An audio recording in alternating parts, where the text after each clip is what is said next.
Nduk, anakku, masya wong tuamu ora sugih bondo donya, nanging wong tuamu iki sugih donga supaya uripe anake mulya.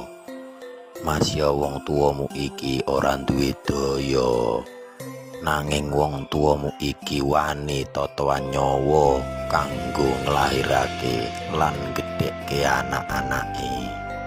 Mulane sliramu kudune bekti marang wong tuamu, aja mok sia-sia merga tanpa anane wong tuwa sliramu iku ora ana, ya ora bisa apa-apa.